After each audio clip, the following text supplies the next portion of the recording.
సంగారెడ్డి విద్యుత్ కార్యాలయంలో కొనసాగుతున్న ఆర్టిసన్ కార్మికుల సమ్మె. విద్యుత్ ఆర్టిసన్ కార్మికుల సమస్యలు పరిష్కరించాలని డిమాండ్ చేస్తూ సమ్మె నిర్వహించారు. ప్రభుత్వం ఇచ్చిన హామీ మేరకు వెంటనే తమ ఆర్టిసన్లను రెగ్యులర్ చేయాలని డిమాండ్ చేసిన యూనియన్ నాయకులు. ఈ కార్యక్రమంలో యూనియన్ నాయకులు రవీందర్, ప్రదీప్ చంద్, శివరాజ్, మురళీమోహన్, ఫిరోజ్, సాయిబాబా, శైలజ, లక్ష్మి, హేమ, రేష్మ తదితరులు పాల్గొన్నారు.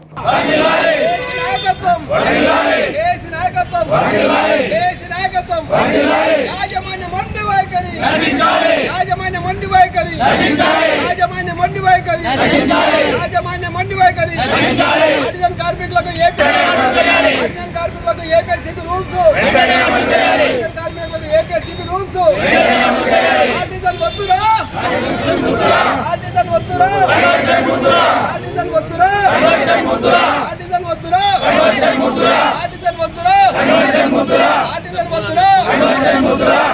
కేసీ నాయకత్వం, కేసీ నాయకత్వం, కేసీ నాయకత్వం, కేసీ నాయకత్వం.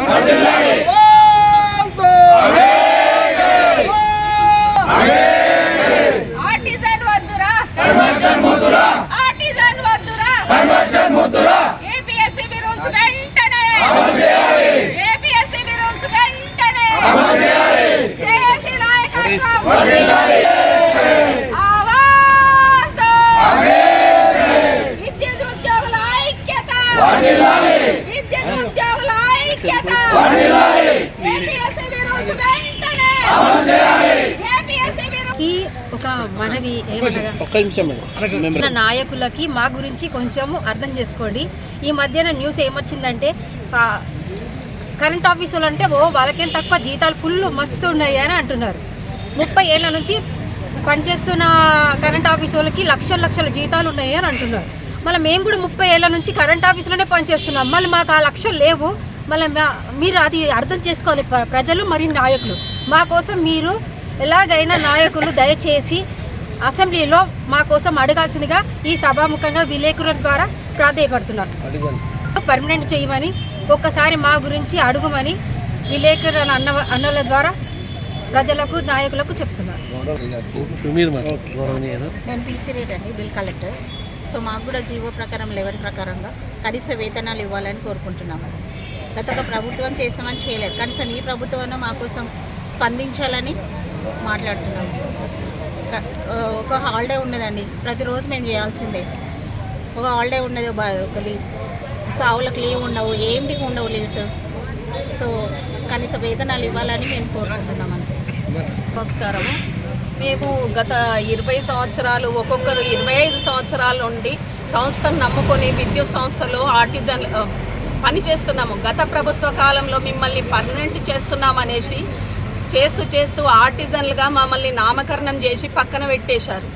మన అప్పుడున్న ఈ నాయకులు మన ముఖ్యమంత్రి గారు, మన బట్టి విక్రమార్క గారు ఏమన్నారంటే మా ప్రభుత్వం వచ్చిన తర్వాత మిమ్మల్ని పర్మనెంట్ చేస్తామని చెప్పారు.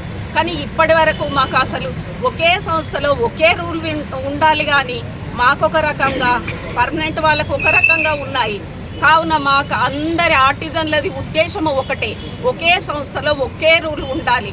మాకు ఏపీఎస్సీబీ రూల్స్ కంపల్సరీ, మాకు ఒకటే కావాలి. మాకు ఏపీఎస్సీబీ రూల్స్ కావాలి.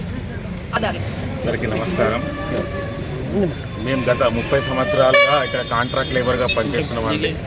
మాకు శాంక్షన్ అప్పుడు గ్రేడ్ 1, గ్రేడ్ 2, గ్రేడ్ 3 అని వస్తుండే. ఈ బీఆర్ఎస్ ప్రభుత్వం వచ్చినాక మమ్మల్ని 17లో కాంట్రాక్ట్ లేబర్లు అందరినీ కూడా రెగ్యులరైజ్ చేసామని ఒక జీవో తీసుకొచ్చారు. ఆ జీవోలో ఏముందంటే మేమంతా పర్మనెంట్ అని చెప్పారు. ఆ రోజు ఆదివారం రాత్రి ఆర్డర్లు ఇచ్చారు. అంటే అప్పుడు ఏపీఎస్సీబీ రూల్స్ కింద మాకు పర్మనెంట్ అని ఆర్డర్ ఇచ్చారు. మరి మండే రోజు దాన్ని క్యాన్సిల్ చేసుకుంటూ మళ్ళీ ఒక ఆర్డర్ ఇచ్చారు. అంటే బీఆర్ఎస్ ప్రభుత్వం ఏం చేసిందంటే మమ్మల్ని రెగ్యులరైజ్ చేస్తూ ఒక జీవో తెచ్చింది. ఇమీడియట్గా మళ్ళీ ఆ జీవోని సస్పెండ్ చేసింది 17లో.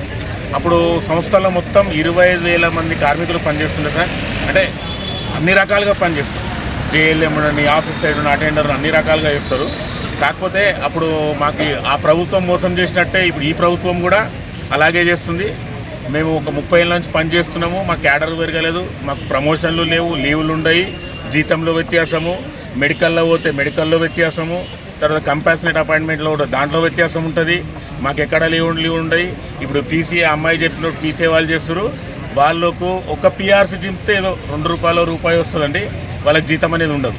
మా డిమాండ్ ఏంటంటే ఫస్ట్ వాళ్లకు 30 రోజులు పనిదినం కల్పిస్తూ వాళ్ళని కూడా ఆర్టిషన్లా గుర్తించాలని అదొక డిమాండు. తర్వాత ఏపీటీఎస్ వింగ్ అని ఒకటి ఉంది. దాంట్లో సెక్యూరిటీ గార్డ్గా చాలామంది పనిచేస్తారు. మమ్మలను ఆర్టిషన్గా గుర్తించినా కానీ వాళ్ళని ఇప్పటివరకు కూడా కాంట్రాక్ట్ లేబర్గా పనిచేస్తారు. ప్రతి ఏపీటీఎస్లో వింగ్లో ఒక 7-8 మంది ఉన్నారు. వాళ్ళందరినీ కూడా ఆర్టిషన్గా గుర్తించాలి. అదొక డిమాండ్. రెండో డిమాండ్. మూడో డిమాండ్ ఏంటంటే మాకు లాస్ట్ ప్రభుత్వం ఏదైతే చేసిందో గత 10 ఏళ్ళ నుంచి అదే అన్యాయం కూడా ఇప్పుడు మాకు జరుగుతుంది.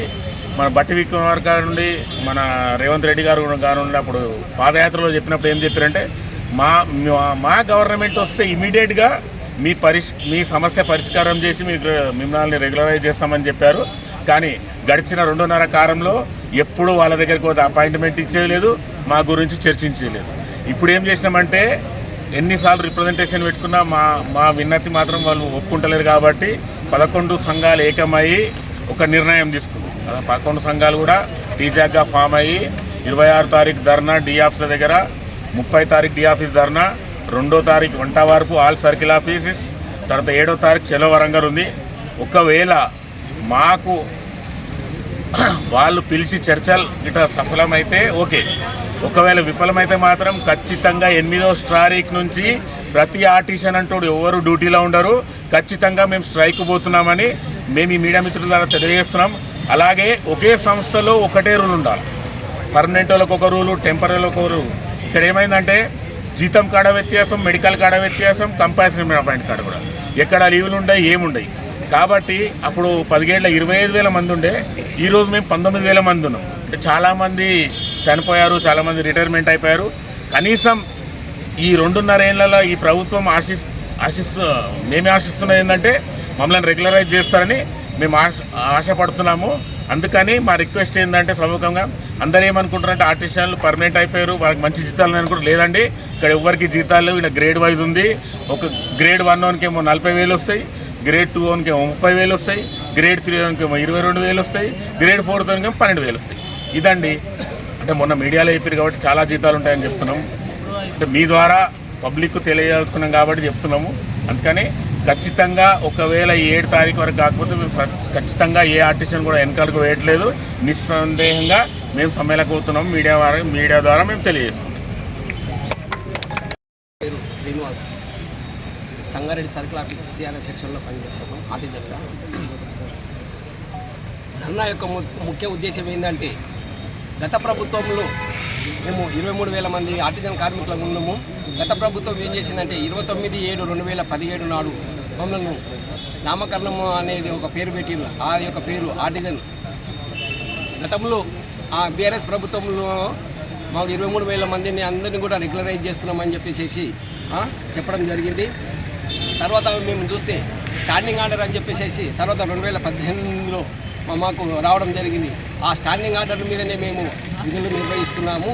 కనీసమన్నా ఈ ప్రభుత్వం అయినా కానీ కాంగ్రెస్ ప్రభుత్వంలో మన గౌరవనీయులైనటువంటి ముఖ్యమంత్రి రేవంత్ రెడ్డి గారు మా యొక్క సమస్యలను పరిష్కరించి మమ్మల్ని రెగ్యులరైజ్ చేస్తారని చెప్పేసి కూడా మేము వేడుకుంటున్నాము, విన్నవించుకుంటున్నాము. అలాగే మా ముఖ్యంగా ధర్నా కార్యక్రమం ముఖ్య ఉద్దేశం ఏంటంటే మా డిమాండ్లు ఏవైతే ఉన్నాయో అవన్నీ కూడా పరిష్కరించేంత వరకు కూడా మేము వెనుకడుగు వేయమని చెప్పేసి కూడా మేము సభాముఖంగా తెలియజేసుకుంటూ ఈ అవకాశం ఇచ్చిన మిత్రులకు అలాగే మీడియా మిత్రులకు కూడా నమస్సుమాంజలు.